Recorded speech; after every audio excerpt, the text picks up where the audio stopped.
Have you ever had the feeling that you knew what someone was going to say just before he said it?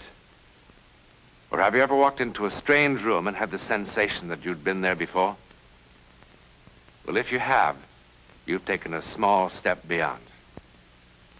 Now watch a giant step.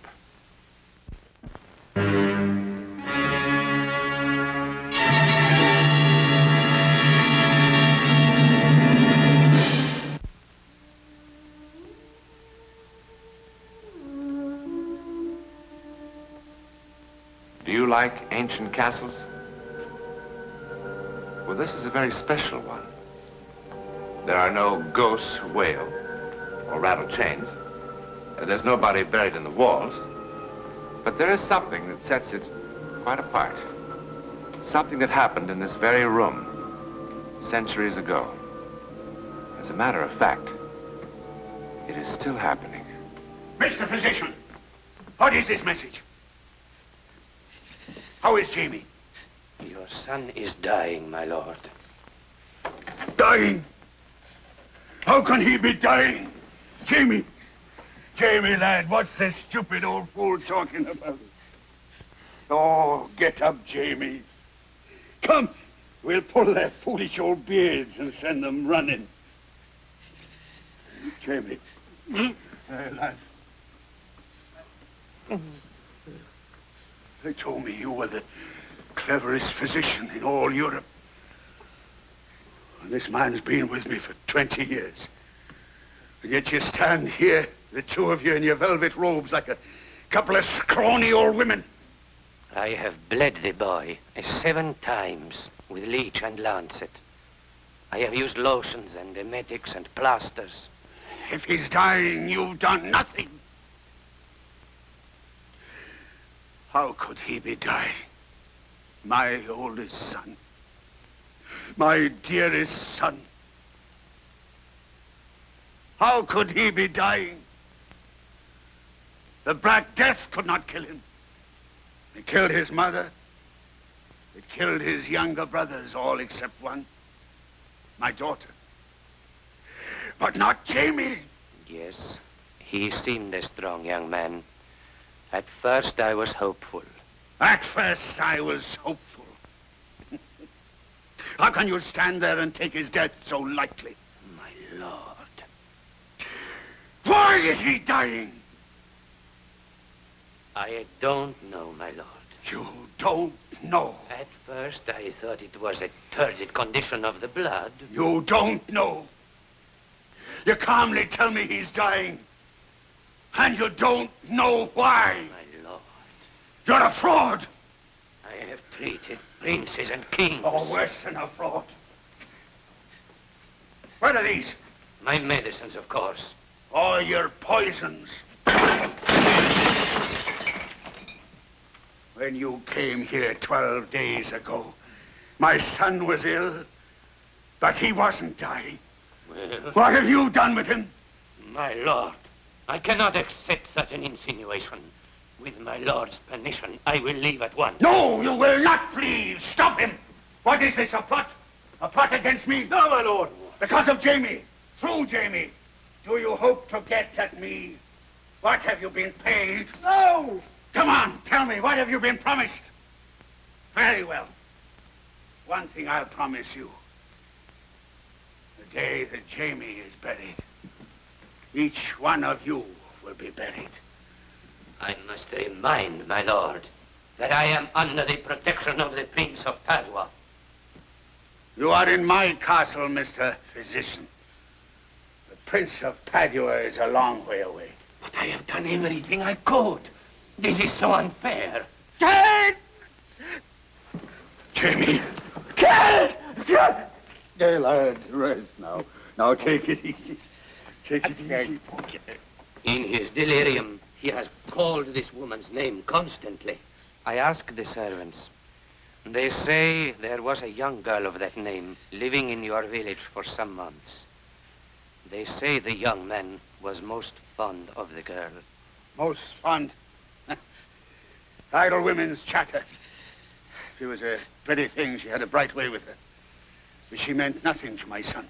And yet He constantly speaks her name as he lies dying. What has the girl got to do with it? I think a great deal, my lord. Why did you send her away? Her father was a wheelwright. He had completed his business in the village. He moved on. The servants say otherwise. And so, you would prefer to listen to the servants? The boy will certainly die. I do not wish to be murdered, my lord. Why was the girl sent away? I told Jamie to give her up. And he defied me. For the first time in his life, he defied me. A loving son defying his father. The girl had bewitched him. My lord. What are you trying to say? How soon after the girl was sent away did the illness begin? I don't know. A week, I suppose. Scarce 3 days, my lord. Well, if you know, why do you ask me?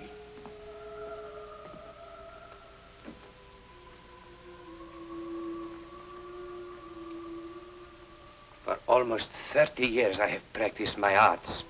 I have cut for the stone successfully more than 100 times. I have cured the plague, even after the carbuncles appeared. I have trepanned into the skulls of princes, releasing the noxious vapors, and they have prospered. But, my lord, when I am faced with this...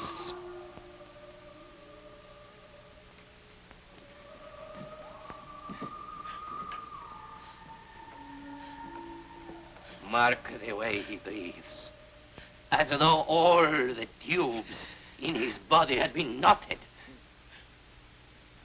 I have seen such agony before, my lord. In Naples, in Lausanne, in a village near Lyon. Each time the victim died. Each time I was helpless. Why? My lord just spoke the word. What word? Bewitched.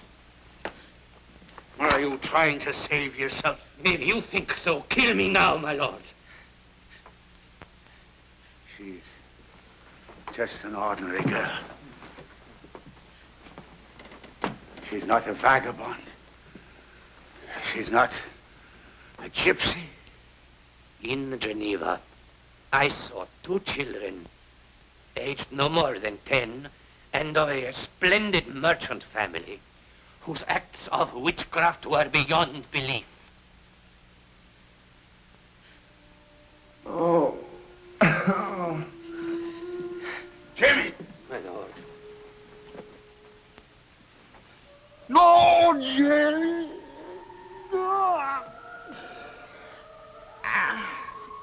It is not his physicians you must punish, my lord.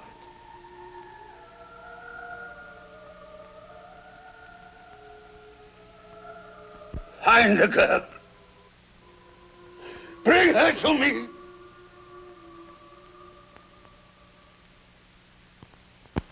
Liar! Liar! Liar! Liar! Liar! Liar! Silence!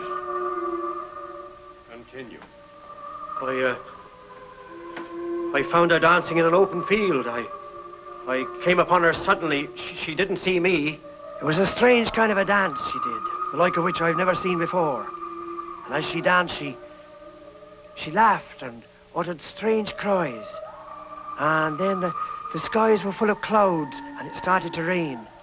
And I was terrible frightened. I have danced many times, and I was always laughing. And why not? I was happy. I was in love, and I was loved. The maid will remain quiet. How could I not laugh and sing when Jamie loved me? Silence! No matter how many of his witnesses lie, I did not harm him. How could I harm my darling Jamie? Tell the court all that you told me. Well, my lord, I... You told me she caused all the milk suddenly to turn sour. She did. And And you saw imps flying in the air above her head. On 2 occasions, me lord. I did. And like all the other witnesses, didn't you see me whirl a cat in the air? I'd disappear after saying magic words. My oldest son is lying dead. And the witch mocks me. Catherine, with thine own hands, thou hast placed thy mark in the black book of perpetual death. Thou art a sorcerer and a witch. Now then, Catherine, hear the awesome sentence of this civil court. Thou shalt be remitted forthwith into the hands of the public executioner. No, no. To be taken to an open field, 100 rods from the castle gates. There thou shalt be bound to a wooden stake with leather thongs and burned. No! Take her! Take You her! take him from me, and now you kill me! Take her away! As much as I loved him, that's how much I hate you! If it's true, if I do possess the power you see, I curse you! And I curse all that follow you and bear your name! Says Jamie, your firstborn son died before his father. So will it be in every generation! Take her! I Take her curse away! you! Burn I her! curse you! Burn her! I curse you! I curse you! I curse you! I curse you! I curse you! I curse you! I curse you! I curse you!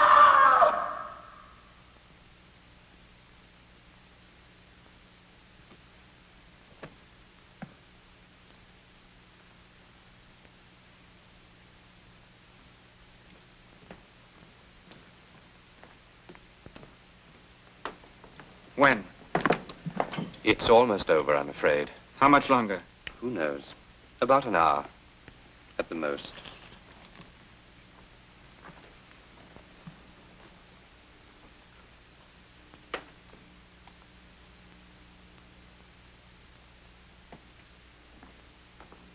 Well,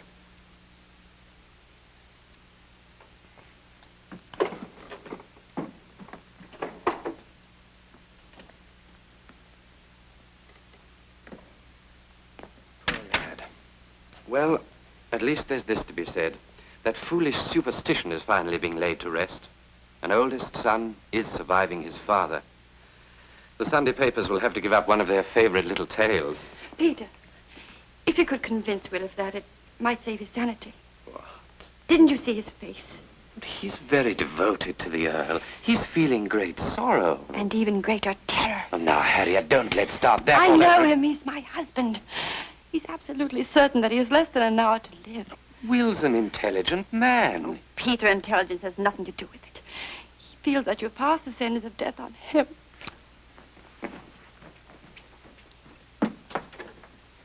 Will? Will? Oh, Will, darling. Leave me alone. Oh, for heaven's sakes, Will.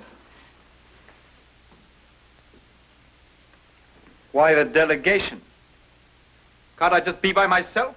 Well, you left the sick room in such a state. Harriet was a little worried about you. Now, look, Will, you really can't believe... Can't what- I? Will, darling, this isn't the Dark Ages. It's the 20th century. Tell it to Uncle Francis and Great Uncle Peter. They both died in the 20th century. Millions died in the war that killed Francis. And thousands died of diphtheria in 1906, like Peter. Yes, here. And I suppose it's just one of those odd bits of chance that for 8 generations, the oldest Well, it son in his... certainly wasn't because some stupid peasant girl cried out a curse, I'll tell you that.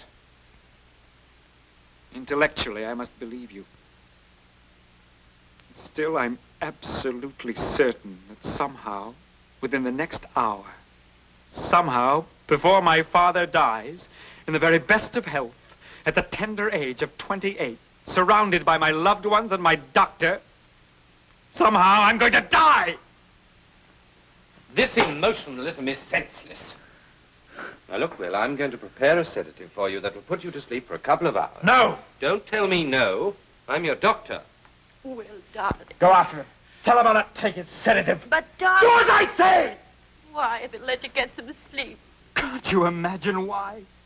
Don't you know what wonderful thoughts are whirling around in my head? How is young William to die? A bolt of lightning?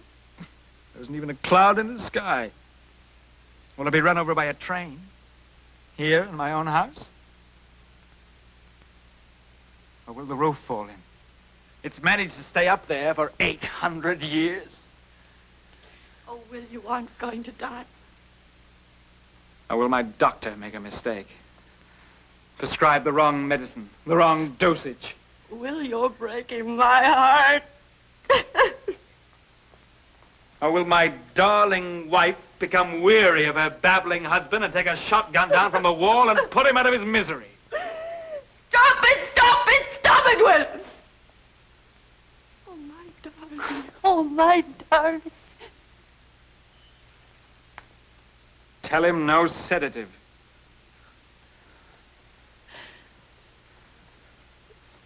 Oh, and Harriet. Yes. Check with the airport again, will you? See if you can find any new information on when Jamie's plane is due. Little brother Jamie. An Earl at 22. Not bad, eh? Oh, Will, for heaven's sake, stop. Of course, I do feel a pang of sadness for his firstborn. Nothing's going to happen. Perhaps he'll live longer than I did.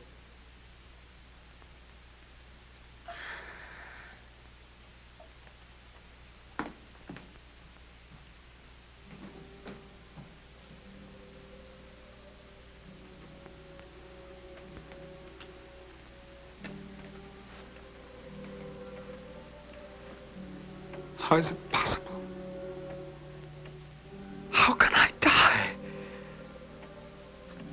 How? How?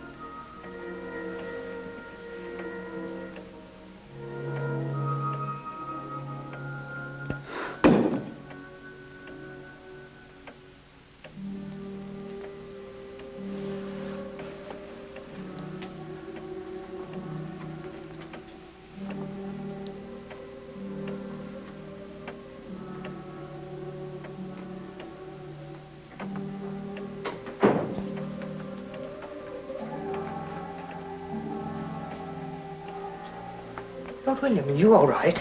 Go away!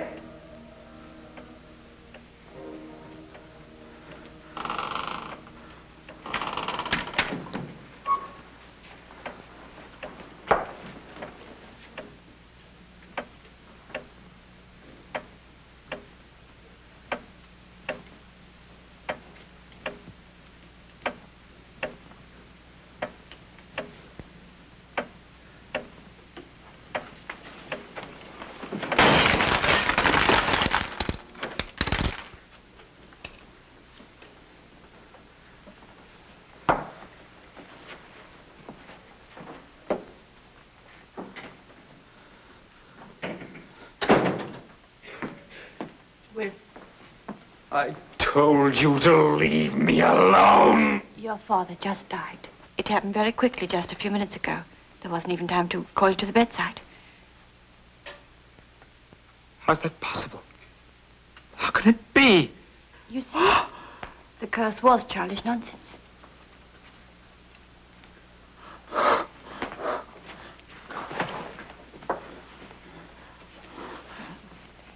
I feel as if... I don't know. I feel as if I'd just been born again. I feel as if a ton of rock had been lifted from my chest.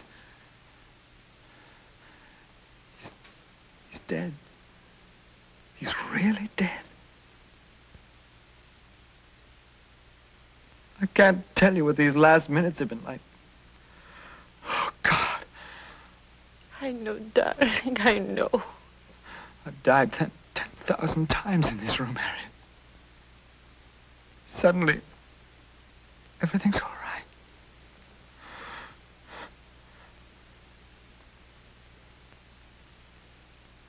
Everything's all right. Did you hear that? Did you hear what I said? Oh, Will, darling. My father dies, and all I can feel is infinite relief. Oh, you poor darling, you've been through so much. He's dead, and all I want to say is thank God.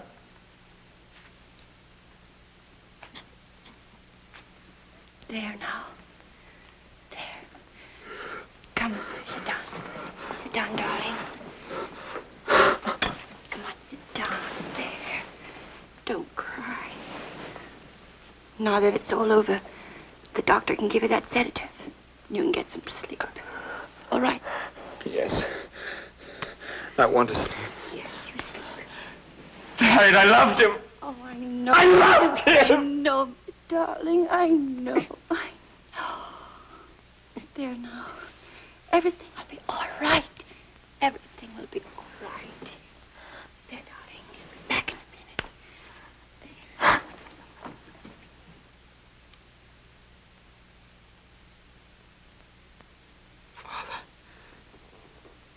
I'm working as fast as I can. Now just you relax, or I'll give you a shot, too. When he wakes up, he'll be all right. I hope so. I hope I've done the right thing. Of course you did the right thing. Poor chap's been under a strain enough to kill a horse.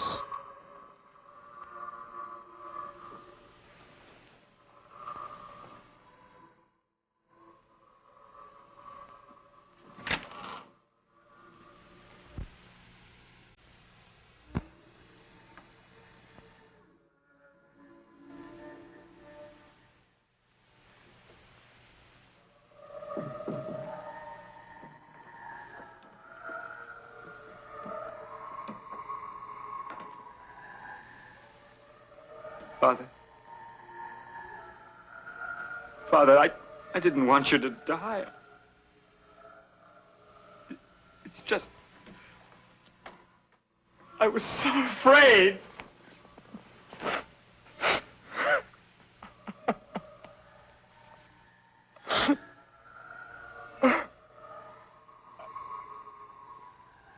Forgive me, Father.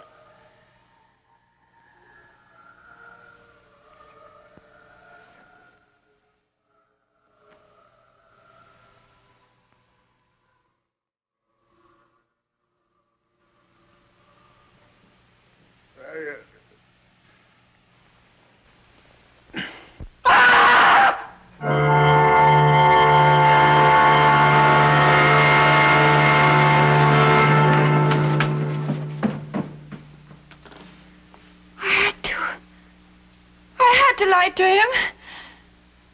I had to lie to him. He was suffering so. Oh, please, God. Oh, please, God. And so it happened again.